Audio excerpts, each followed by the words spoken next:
today.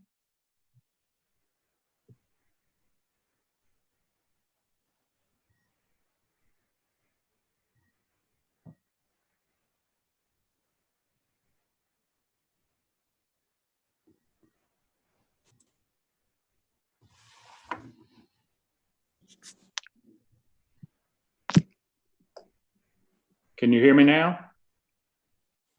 No. You can? Okay, good. All right, I called the meeting to order. Thank you for everybody for your long commute. I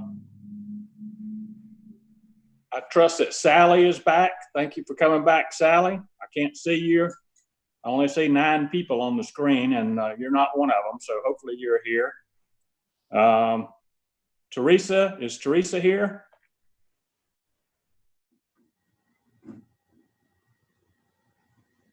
No, but I'm here, Dwight Torres, as the counsel. Okay. Well, I called a meeting to order. We need to review the minutes from the last meeting and approve those. So if you'll take a minute and review those if you haven't done so.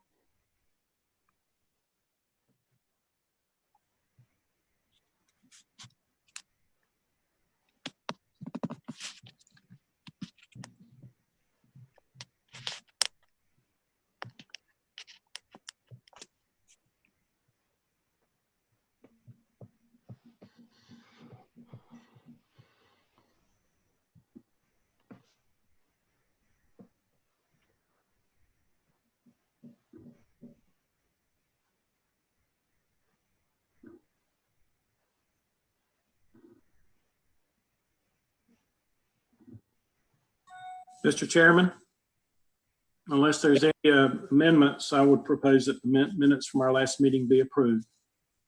Okay, thank you, Rick. I have a motion to approve the minutes. Do I have a second? I'll second it.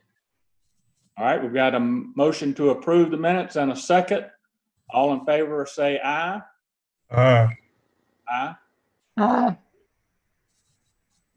Any opposed to approving the minutes? All right, the minutes have been approved. So I will yield to Amy to kind of get us started in all this. Okay. Thank you. First, I need to do a little, so if everybody will put their stuff back on mute for a few minutes so that there's not the background feeding back in. The first thing I want to do real quick is Stephanie had sent an email that requested that I bring up. So the town council has invited you to participate in an educational opportunity with the Cape Fear Council of Governments. Wes McLeod with the COG will host a comprehensive land use update presentation on Thursday, April 16th at noon. She will provide a call-in conference line for each planning board member to call in and listen. There will be an opportunity at the end of the session for questions with Wes. We hope that you are able to attend Thursday, April 16th at noon. So we just wanted to make sure that everybody was aware of that opportunity and hope that everyone can attend. We will be embarking on a comprehensive plan update in our next budget cycle, hopefully, and that will be followed by an ordinance update once we get the comprehensive plan update completed. Then we will move into our regularly scheduled agenda items. And our first item is the continued discussion regarding the text amendment associated with Appendix A.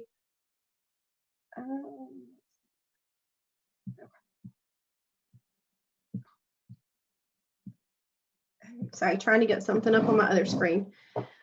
So just the background on this, in April of 2016, Council amended the town ordinances by adding Chapter 6.19 to Appendix A. This ordinance allowed light emitting diode, known as LED signs, to be placed in the G1, which is the governmental district for all uses, and then in the office and institutional, which is O&I, and the C3, which is extended entranceway commercial district. In the O&I and the C3 districts, we only allowed it for churches and schools, and then also in the C3, gas stations could have their prices lit up with LED.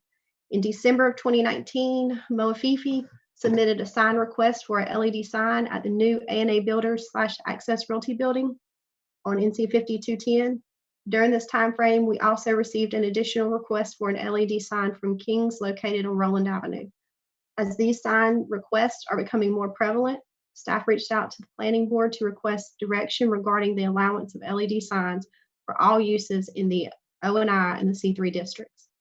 At the December planning board work session, the allowance of LED signs for all permitted uses in C3 districts was discussed. The planning board directed staff to research existing ordinances regarding LED signs and bring back to the board their findings of this research. Then we didn't have a January meeting, and then at the February planning board meeting, staff provided a spreadsheet that listed if a local municipality and county allowed the LED signs, and if so, the requirements associated with the sign. Staff also provided the relevant ordinances of counties and municipalities located mostly within southeastern North Carolina that had beach communities located within them. The spreadsheet also included ordinances referencing LED changeable message boards. At that time, planning board voted to recommend to council the allowance of these signs. Discussion was held, as noted in the minutes, regarding specific language to be included in a revised ordinance as well as allowable zoning districts. Staff was asked to revise the existing ordinances based off of the concerns discussed during the meeting. Staff worked on that and provided them at the March meeting. We provided additional information and changes to the ordinance based on the February directions. Since the original ordinance limited the use of electronic changeable copy signs to C3 extended entranceway commercial district, G1 governmental district, and O&I, which is office and institutional, the proposed ordinance allowed for the same zoning. The ordinance did not apply to any other districts such as mixed use or C1, which is the central business district. A map was provided denoting the three zoning districts, C3, O&I, and G1, with a red outline. Discussion was held regarding the zones and languages to be included in the revised ordinance. Planning board voted to continue with the signs being allowed only in C3, O&I, and G1. Staff was asked to provide additional research regarding the ability to enforce lighting standards for the signs, minor revisions to the ordinance as presented at the March meeting, and then additional research and those modifications have been provided via email between the last meeting and this meeting. And we also have them on the screen today for discussion. So today I ask that we discuss this ordinance and whether or not we want to move forward with taking it to council for their review of the ordinance. You should have your packets that have this information in it. In your packet, you will note that we did the official markup where it shows the changes, and I also provided a cleaner version just to kind of make it easier to read through. These are all the things that we discussed at the last meeting. At this time, if anybody has any questions or comments or would like to discuss any of the information provided in this ordinance or the recommended definitions below, please let me know.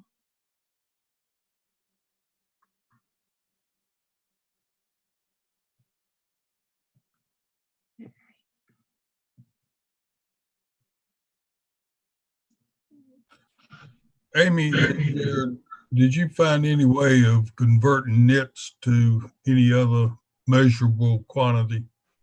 When I started looking more into the nits, that conversation, we pulled the sign measurement guidelines, and if you look at number H, instead of referencing nits and how bright the sign can be, from an enforcement standpoint, we are recommending that the illumination be 0.3 foot candles above ambient light, and that can be measured with the light meter. With the light meter, which is around $100, and seems to be less difficult to determine the exact way to measure it, where in the reading it seemed that the nit gun, that they called it, was much more expensive. And also the way that you measured could be argued as to whether or not you were measuring it correctly. So instead of adding a nit definition, we just removed the nits completely and went with the foot candles, which seems to be what other municipalities in the area have done as well.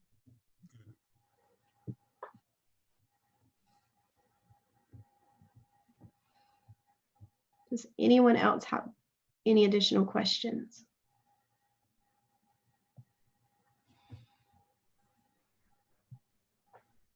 Mr. Bartholomew.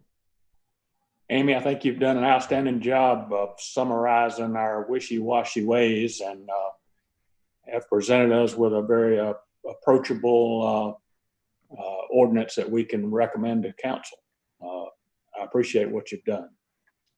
Thank you.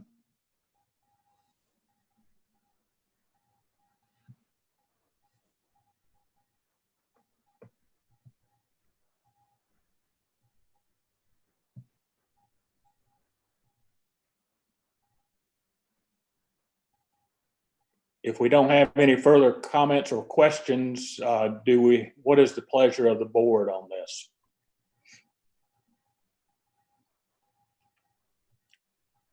I move that we approve the amendment. Okay, we have a motion to approve the ordinance as presented. Do we have a second?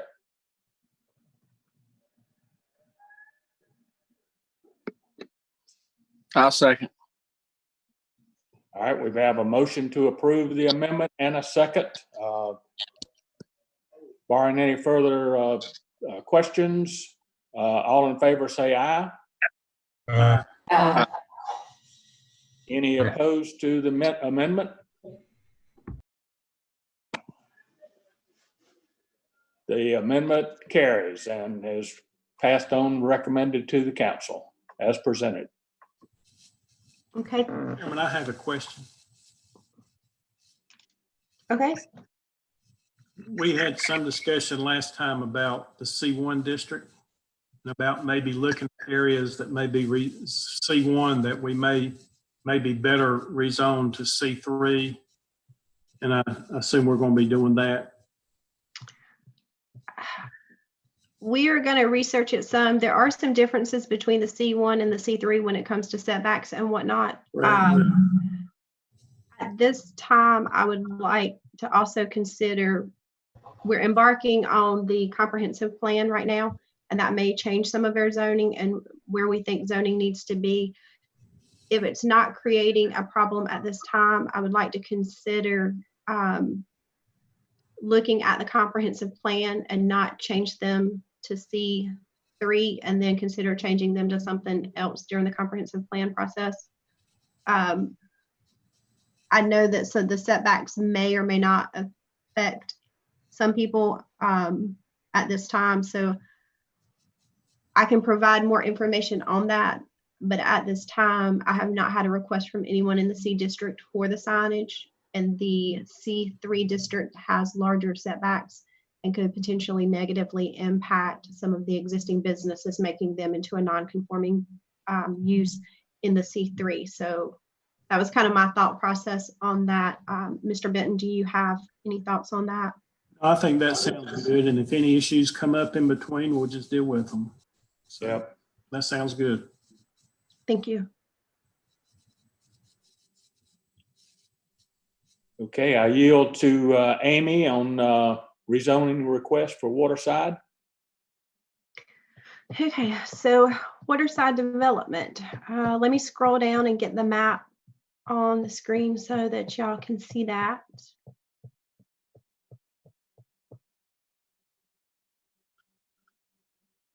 All right. It may not be the biggest. I know if you're on a little screen like me, that's kind of tiny. So in your packet today is a request to is a rezoning request. Cape Fear Engineering, on behalf of DR Horton, is requesting the property known as Phase 3 of the Waterside development be rezoned from a PUD, which is a planned unit development, to MFC, which is multifamily cluster. in order to match the setbacks and the open space active area within the previously approved phases 1 and 2 of the Waterside subdivision. This project was originally known as the Sullivan property. It was originally rural agricultural and was rezoned to a PUD on December 1st of 2015. At that time, this property consisted of tracts 1, 4, 5, and 6 and included approximately 158.39 acres. The rezoning allowed for a total of 3,242 residential units with an additional 4 acres to be developed for commercial enterprises. Phases 1 and 2, which include the original areas known as Tract 1 and 4, and if you'll note on your map, it still shows those original tracts. The tracts 1 and 4 consisted of approximately 65.12 acres and were rezoned to MFC on December 6 of 2016. The current development plan of phases 1 and 2 will allow for the construction of approximately 170 single-family homes. The first 60 lots have received final plat approval with approximately 10 building permits being released at this time. Phase 3, which encompasses tracts 2 and 6 of the original map, consists of approximately 93.27 acres and is currently zoned PUD. The developer is requesting the remainder of the property be rezoned to multifamily cluster. The 2005 Surf City Land Use Plan future land use classification map shows this area as mainland transitional residential. This rezoning is consistent with the land use plan. The proposed rezoning will result in a lower density than permitted by the approved PUD plan. Michael House is online as an attendee from Cape Fear. So we have any questions for him, I can turn him on to speak. Otherwise, if you have any questions for me, please let me know.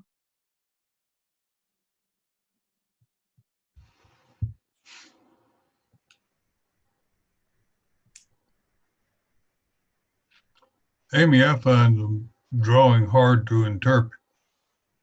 Okay.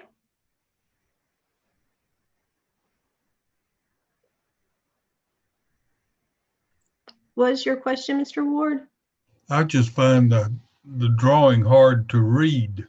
Okay. It's pretty small. So basically, this area back here, can you see my mouse? Yes. Okay.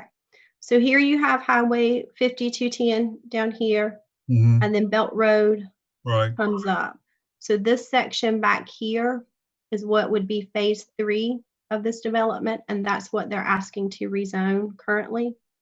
The original parts of the development are this section down here, and it has already been rezoned multifamily cluster. And if you notice these dashed lines, this is the spine road that would eventually go out to Belt Road. I believe it's somewhere in this area. The proposal for this is an additional 253 single family homes, and then this piece of highland that is between Belt Road and this wetland, they are proposing the possibility of up to 60 townhomes in that area. But it's this back chunk back here that they're requesting the rezoning be multifamily cluster.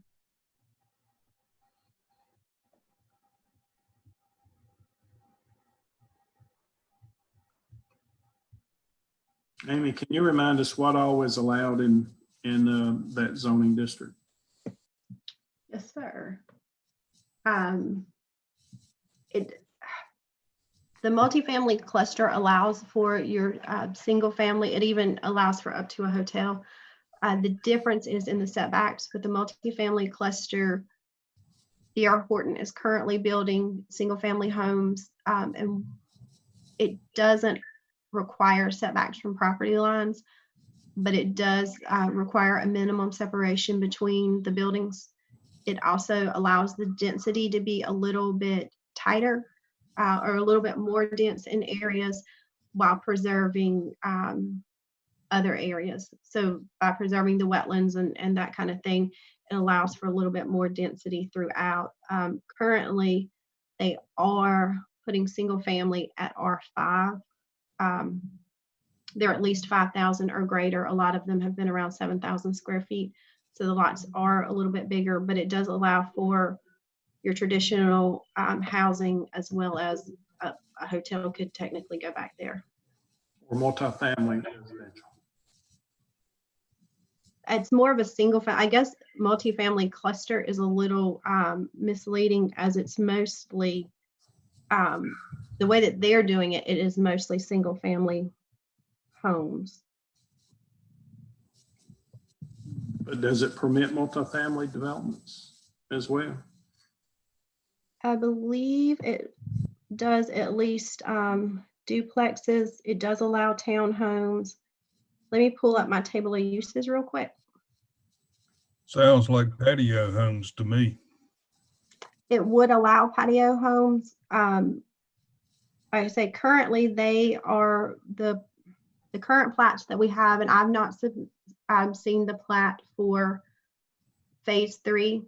But the current plats, most of the lots are around 7,000 square feet per lot. And it also, the PUD would allow for a much more dense use. So the, It's zone PUD now. It's currently a PUD. We would be zoning it to something less dense if we went with the multifamily cluster. So it would allow for less homes. What did you say? It would allow for less homes on there? Yes. Yeah, the original PUD allowed for 3,200, a little over 3,200. Even with the townhomes now, they would max out around 500 homes. Between the townhomes and the single family, they would max out around 500 units.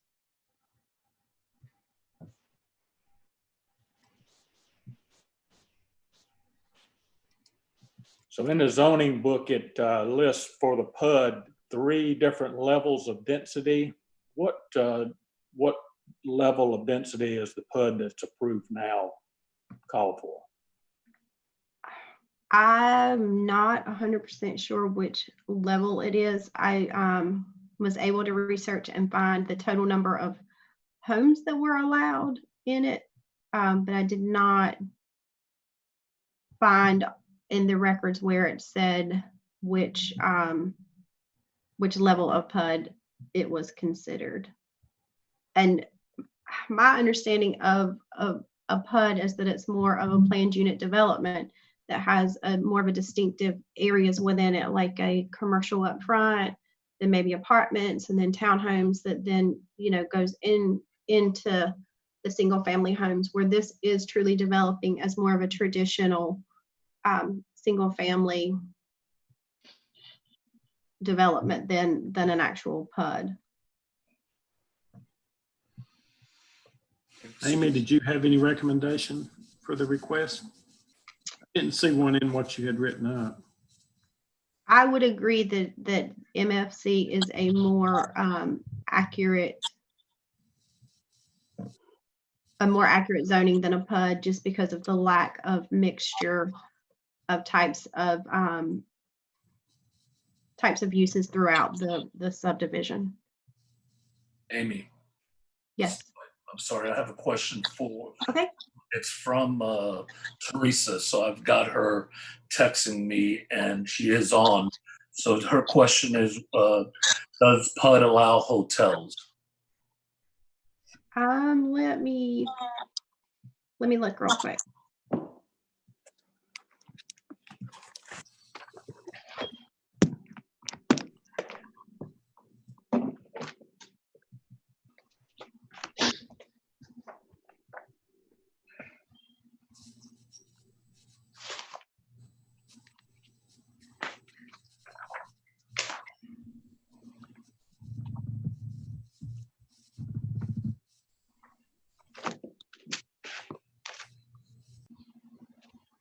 Hotels and motels are allowed in MFC with a conditional, and they are not allowed in PUD. So it would not be a straight by right for the MFC, and it would not be allowed in the PUD at all. Okay, thank you.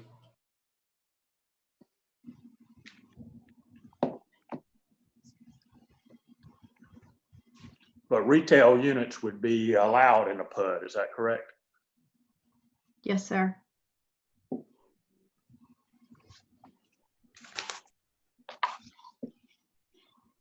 Grocery stores are allowed in PUDs, health club, fitness, home occupations, home professional offices,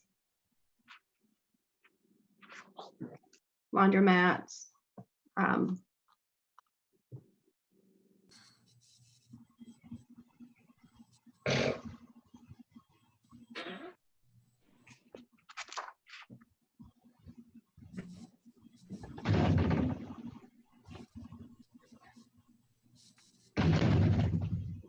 Are there any other questions?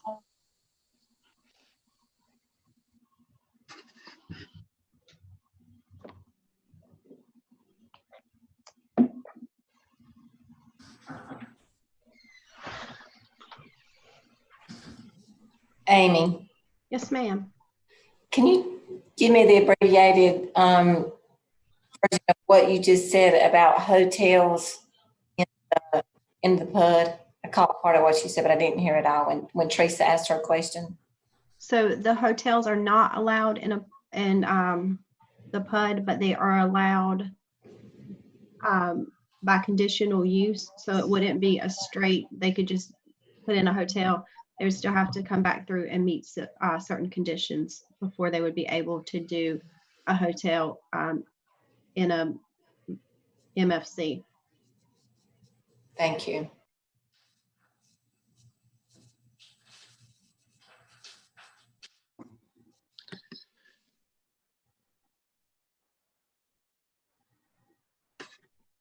Amy, the part that's on Belt Road, on the other side of the low spot.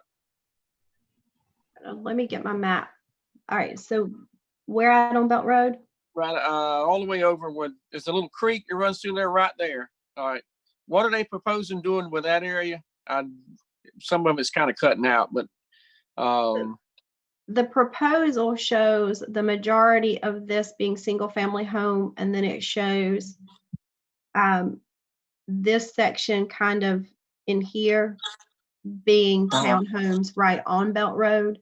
And okay, the proposal shows an access somewhere in here, and then the main access that would, put you all the way back over to 5210. okay. Now, would that allow them to have storefronts and all that in that area too, or just townhomes? The proposal is just townhomes, and the multifamily cluster would not allow for businesses, where if it remained PUD, it would allow for businesses. Okay, all right, that's cool. All right, that's what I want to know. Thank you. You're welcome. Jamie, just out of curiosity, what's on the other side of Belt Road? Over here? Yeah. Farmland. Yeah. Oh, A couple of residences and mostly farmland. That's mostly the Carter property. uh-huh. Is that in the town, No, I don't believe it is. county? Mm-hmm. no, it's not. Doug Carter's getting ready to put a modular home back there, but other than that, it's still just open land. That's what I thought. That's what I remembered. I hadn't been over there in a while.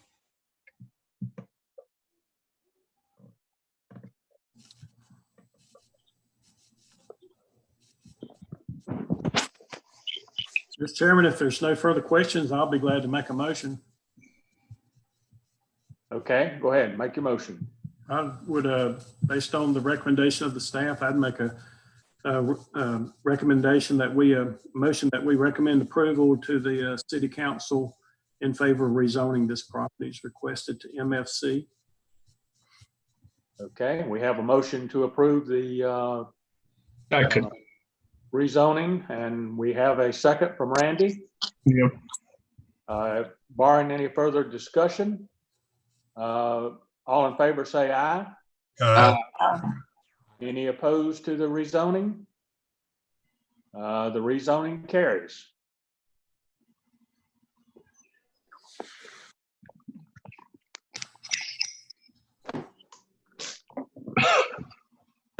Okay, Amy, do we have any updates on anything going on that we need to be aware of? We really don't have many this month. Last month, I think I told you everything that I knew about all the rumors and whatnot that I had heard Yes, going you on. did. The Pelican, the Brass Pelican is dropping back and punting. They will not be going for the grand plan with the 3-story deck and all of that. It appears that they were not able to meet current standards with the amount of change they were going to have to come into compliance, and they're not going to be able to do that, so they're going to drop back and punt. The Loggerhead Hotel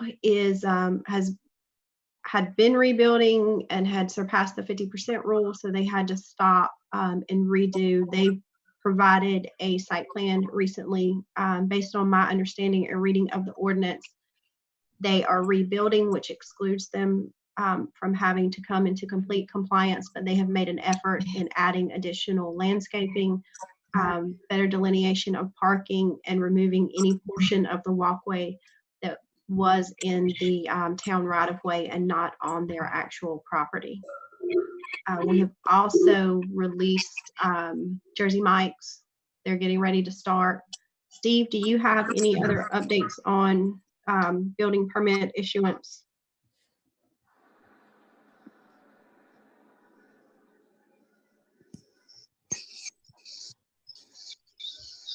I thought Steve was here.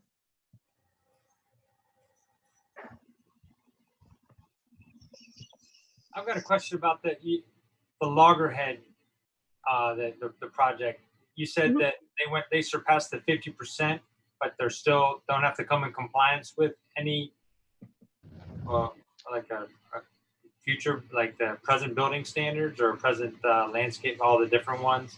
As far as the building standards, I would have to let Steve speak to that. As far as like, yeah, like landscaping and sidewalks and all that, they do not have to come in compliance with that.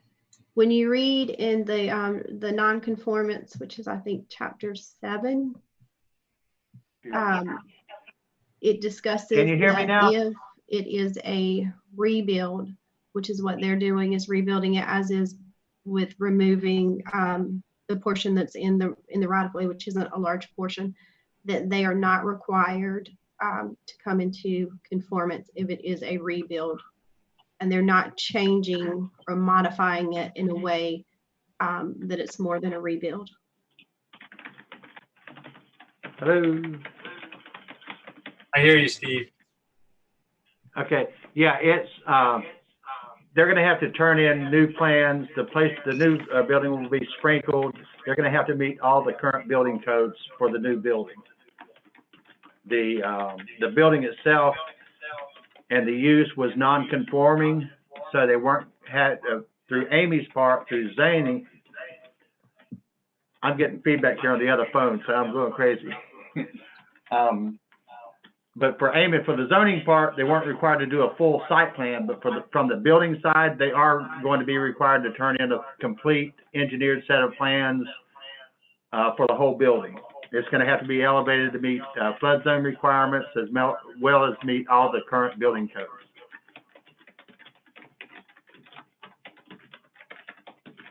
So they can't have ground floor, so they have to bring it up from the ground floor? Yeah, well, the existing building is, believe it or not, is only about 9 inches below what's required. So they're going to have to elevate the existing floor about a foot.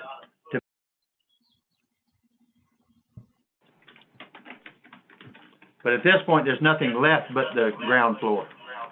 Yeah, there's not much left of that. No.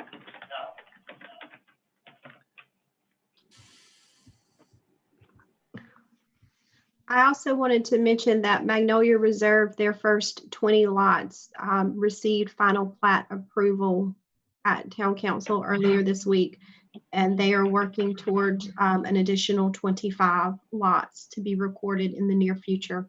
I've not received their paperwork, but I know they're working towards that.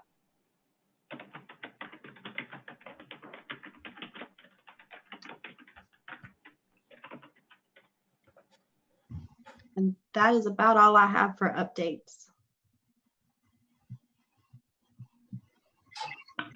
Amy, I kind of blinked out. Did I hear you mention a Jersey Mike's? Yes, ma'am, where the Watkins flooring was beside Dunkin' Donuts. Yes, uh-huh. That end is going to be a Jersey Mike's. And then the Burrito Shack had put in permits for the corner at the Publix. Steve will have to let us know how far they are on that. I had approved my part and we were waiting for payment, and I'm not sure if we received payment or not. Okay, thank you. Mhm.